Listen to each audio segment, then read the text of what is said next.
हुजूर सैयद सालार मसूद गाजी रहमतुल्लाह अलैह ये वो अजीम बुजुर्ग हैं जो हुजूर सैयदना गौस पाक रहमतुल्लाह अलैह से 65 साल पहले इस दुनिया फ़ानी में तशरीफ़ लाए और हिंद की ज़मीन पर इस्लाम का परचम बुलंद किया। आपने महज 19 साल की उम्र में शहादत के जाम को नोश फरमाया। आप वो अजीम बुजुर्ग हैं कि जिनके आस्ताने से आज भी फैज़ का दरिया जारी व सारी है। आज हम इसी बुजुर्ग की सवाने हयात के बारे में बात करेंगे और उनकी अजीम शख्सियत से वाबस्ता और रूबरू होंगे। हज़रत सैयद सालार मसूद गाजी रहमतुल्लाह अलैह की यौम विलादत अंग्रेजी कैलेंडर के मुताबिक 10 फरवरी सन 1014 ईस्वी को अजमेर शरीफ में हुई। आपके वालिद का नाम सैयद साहू सालार गाजी, आपकी वालिदा का नाम सत्र मोल्ला है। वालिद की जानिब से आप अलवी सादात हैं, यानी खानदान बनु हाशिम के फर्जंद हैं। आपका नसबनामा कुछ यूं है: सैयद सालार मसूद गाजी बिन सैयद साहू सालार गाजी बिन सैयद अताउल्लाह गाजी बिन सैयद ताहिर गाजी बिन सैयद तैयब गाजी बिन सैयद शाह मोहम्मद गाजी बिन सैयद सैफ मलिक गाजी बिन सैयद मोहम्मद आसिफ गाजी बिन सैयद बतल गाजी बिन सैयद अब्दुल्ला मन्नान गाजी बिन सैयद इमाम मोहम्मद बिन हनफिया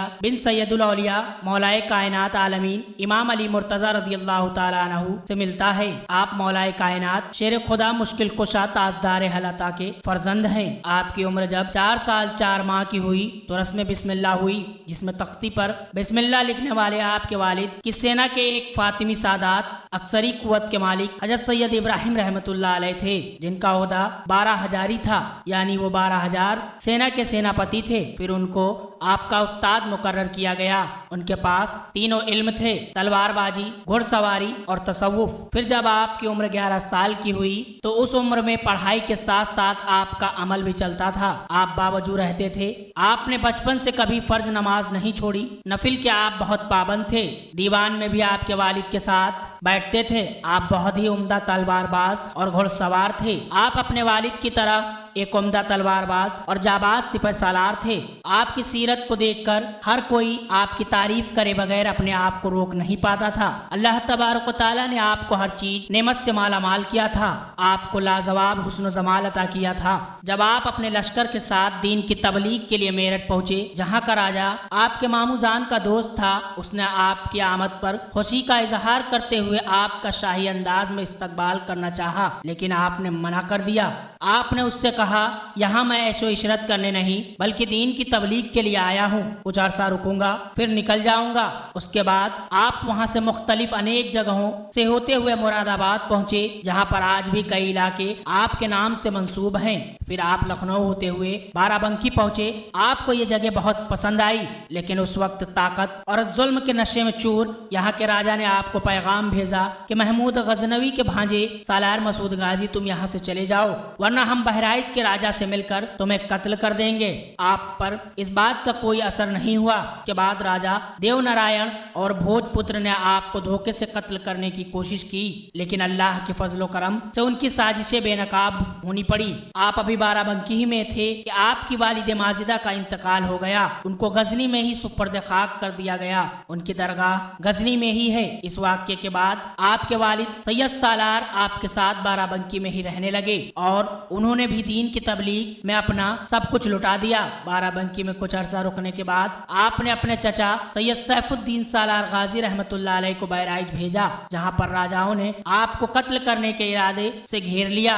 जब यह खबर आप तक पहुंची तो आपने बहराइच की तरफ हिजरत कर ली और आखिरकार आपने 27 रमजान 423 हिजरी में अपने मुबारक कदम बहराइच की सरजमीन पर रखे। आपने सभी से प्रेम मोहब्बत का रवैया अपनाया, जिससे लोग आपसे मुतासिर हो जाते। आपकी शोहरत हर तरफ फैलने लगी। उस वक्त श्रावस्ती, बहराइच, गोंडा भी सटे हुए जनपदों में राजगढ़ इस बात से भयभीत हो गए कि आपने बस्ती के राजा सुहेल देव को अपने चचा सैफुद्दीन गाजी को भेजकर ये पैगाम दिलवाया कि मैं अमन और शांति के साथ अपने मजहब को लोगों तक बताने के लिए आया हूँ। यहाँ चंद दिन दीन की तबलीग करूंगा और फिर चला जाऊंगा, लिहाजा मुझे मेरा काम करने दे और आप अपना काम करें। ये सुनकर अपनी ताकत के घमंड में चूर महाराजा ने सैफुद्दीन सालार गाजी को गिरफ्तार गिरफ्तार कर लिया। जब सैयद सालार मसूद गाजी के पास ये पैगाम आया कि आपके चाचा को बस्ती के राजा ने गिरफ्तार कर लिया है तो आपको बहुत गुस्सा आया, मानो आज कहर बरपने वाला है। आपने मुबारक चेहरे पर यह गुस्सा साफ तौर पर देखा जा सकता था, क्योंकि अल्लाह के जो खास बंदे होते हैं वो जमाली होते हैं, साथ ही साथ जलाली भी होते हैं। आपने कहा कोई बात नहीं, अब सालार मसूद गाजी खुद जाएगा और उन्हें जंग की दावत देकर आएगा। आप बखूबी ये जानते थे कि उनसे मुकाबले में आपकी सेना बहुत कम है, लेकिन आप तो गाजी थे। आपकी रगों में उस हस्ती का खून था जिसने खैबर को उंगलियों पर नचाया हो। आप तो उस अब्बास अलमदार के भतीजे हैं जिन्होंने 1.5 लाख का लश्कर चंद घंटों में अकेले खत्म कर दिया हो। आपकी रगों में करबला की जंग का उबाल मार रही थी। आपकी बहादुरी मौलाए कायनात की मुबारक निस्बत की गवाही दे रही थी। जब सैयद सालार मसूद गाजी बहराइच आए तो आपका मकसद बिल्कुल भी जंग का नहीं था, लेकिन कुदरत इलाही को जो मंजूर था वही होता है। इस पर किसी शायर ने क्या ठीक कहा है कि मुद्दई लाख भला चाहे तो क्या होता है, वही होता है जो मंजूर खुदा होता है। शायद अल्लाह रब्बुल इज्जत को आपको इस काम के लिए चुन लिया था, क्योंकि जब इमाम हुसैन रदियल्लाहु ताला अन्हु को करबला बुलाया गया तब वो भी जंग की नियत से नहीं गए, और जब मेरे मसूद गाजी बहराइच आए तब आपका भी कोई इरादा जंग का न था। आपके मन में एक सवाल पैदा हो सकता है कि जब सालार मसूद गाजी रहमतुल्लाह अलैह जंग के लिए नहीं आए तो उनके साथ लश्कर क्यों था? तो इसकी वजह ये थी कि आप ननिहाल की तरफ से शाही खानदान से ताल्लुक रखते थे। आप सब ने सुना होगा कि सुल्तान महमूद गजनवी आपके सगे मामू थे, आप उनके चहेते और आप सिपह सालार थे। इसी की वजह से आपके साथ आपके चाहने वाले भी तशरीफ लाए। आखिर वो दिन करीब आ गया जब मेरे सालार ने लाडलाए हैदर कर्रार के हक और बातिल के बीच जंग जारी हुई। जंग में तलवार उठा ली। अब हर तरफ हाहाकार मचा था। जब सैयद सालार ने अपने दोनों मुकद्दस हाथों से तलवार चलानी शुरू की तो ऐसा लग रहा था कि करबला की तस्वीर निगाहों में उमड़ आई है। आपके हाथ से चमकदार तलवार मानो दुश्मनों को ये बता रही थी कि हक वालों के हाथ में जो भी होता है वो कमाल का होता है। आप जिस तरफ घूम पड़ते इलाका साफ हो जाता। आपकी तलवार की ये धार देखकर बातिल घबरा गए। हर तरफ कयामत बरपा थी। बाज सूफिया फरमाते हैं कि तारीख इस्लाम में अगर किसी जंग को करबला की जंग कहा जाए तो वो जंग के सैयद सालार मसूद गाजी रहमतुल्लाह अलैह की यही जंग है। अल्लाह अल्लाह, ऐसा लग रहा था जैसे आदम की शफ़क़त सरकार गाजी को दुआ दे रहे हो, जैसे हजरत नूह की सुजात सरकार गाजी के बाजुओं में समा गई हो। ऐसा लग रहा था जैसे हजरत इब्राहिम की खुल्लत गाजी की बालाएं ले रही हो। ऐसा लग रहा था जैसे हजरत मूसा का तकल्लुफ गाजी के लबों में समा गया हो। ऐसा लग रहा था जैसे हजरत ईसा की रूहानियत मेरे गाजी के दाएं बाएं दस्तगीर कर रही हो। ऐसा लग रहा था जैसे प्यारे मुस्तफा ने अपने प्यारे लाडले मसूद के लिए गुम्बद खदरा में हाथ उठा दिए। जब आपको हर तरफ से घेर लिया गया, उसके बाद जब एक दरख्त जिसे आपने पसंद किया और आपने कहा था कि मुझे यहाँ सुकून मिलता है, उसी की साए में अपने खादिम खास सिकंदर दीवान की गोद में आए, आपका जिस्म मुबारक लहू लुहान हो गया था। उस वक्त आपको हजरत असगर की याद आ गई। आपकी आंखों से आंसू जारी थे। उसी वक्त एक तीर आपके गर्दन मुबारक पर जा लगा। खून का फव्वारा तेजी से बहने लगा। आपके लब से अल्लाह अकबर की सदा ऐसे लग रहा था जैसे मौला अली का खून जोश मार रहा हो। अल्लाह अल्लाह, फिर आप अपने हकीकी रब से जा मिले। आखिरकार मेरे सालार मसूद गाजी रहमतुल्लाह अलैह ने अपनी जिंदगी अपने रब की राह में कुर्बान करके ये बता दिया क्या ये जमाने वालों, जो भी अपने आप को रब के हवाले कर देता है, अपने नफ्स को मार देता है, अपने आप को मिटा देता है, वो यकीनन अल्लाह का महबूब बन जाता है और दुनिया व आखिरत में उसके लिए भलाई रहती है।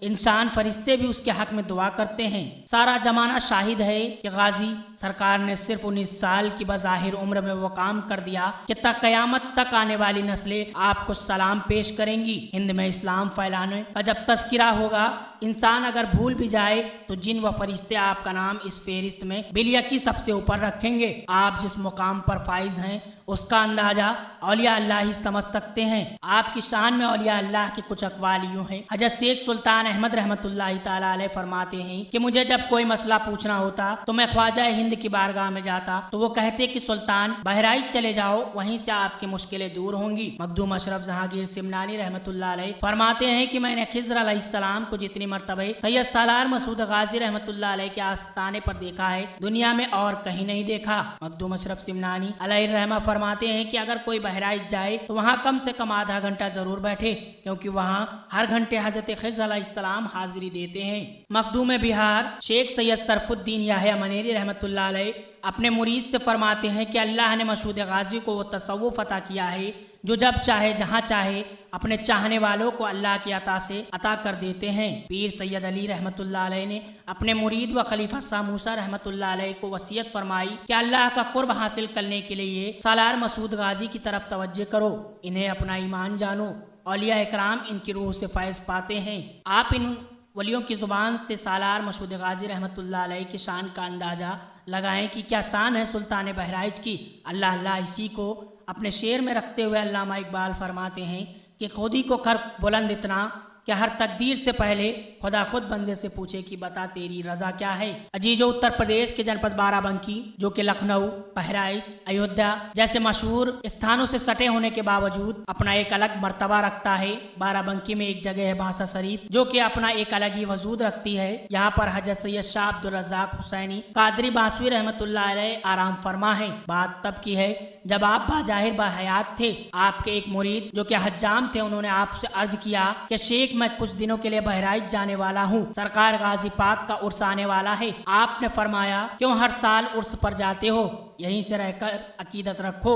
इसके बाद उन्होंने अपने मुरीद से मना फरमाया, लेकिन आशिक तो फिर आशिक है, वो भी गाजी हिंद का आशिक। उसने जिद कर ली कि सालार गाजी की बारगाह में पेश होने की। तो शाह अब्दुल रज़्ज़ाक अल बासवी रहमतुल्लाह अलैह ने कहा ठीक है, अगर तुम जिद ही कर रहे हो जाने की तो जाओ, एक कागज दे रहा हूँ, इसे ले जाकर एक शख्स मिलेंगे, आस्ताने के बाहर उनको दे देना। उन्होंने ये कागज पर कुछ तहरीर किया और फिर अपने मुरीद जो कि हज्जाम था उसको दे दिया और कहा कि आंखें बंद करो। उसने आंखें बंद कर दी। उसके बाद आपने कहा आंखें खोल लो। उसने आंखें खोली तो खुद को बहराइच में पाया। सामने गाजी का आस्ताना देखकर अदब का तकाजा रखते हुए सर झुकाकर सलाम पेश किया। कुछ देर बाद मुर्शिद ने जो कहा था उस पर अमल करते हुए उनकी बताई हुई जगह पर एक अनजान शख्स को कागज थमा दिया। उस अनजान शख्स ने कागज को खोल कर पढ़ा और मुस्कुराने लगे। फिर उस अजनबी इंसान ने भी एक दूसरा कागज थमा दिया। फिर वो भी हज्जाम को वो कागज लेकर अपने शेख अब्दुल रज़्ज़ाक रहमतुल्लाह अलैह के पास पहुंचा और वो कागज पेश किया। आपने पढ़ा और आप मुस्कुरा दिए। मुरीद ने कहा हजरत आखिर मामला क्या है, क्या लिखा है जो आप भी मुस्कुरा रहे हैं। शेख अब्दुल रज़्ज़ाक अल बासवी रहमतुल्लाह अलैह फरमाते हैं कि तूने जिस शख्स को वो कागज दिया वो कोई और नहीं बल्कि सालार हिंदुस्तान है, सैयद सालार मसूद गाजी रहमतुल्लाह अलैह थे।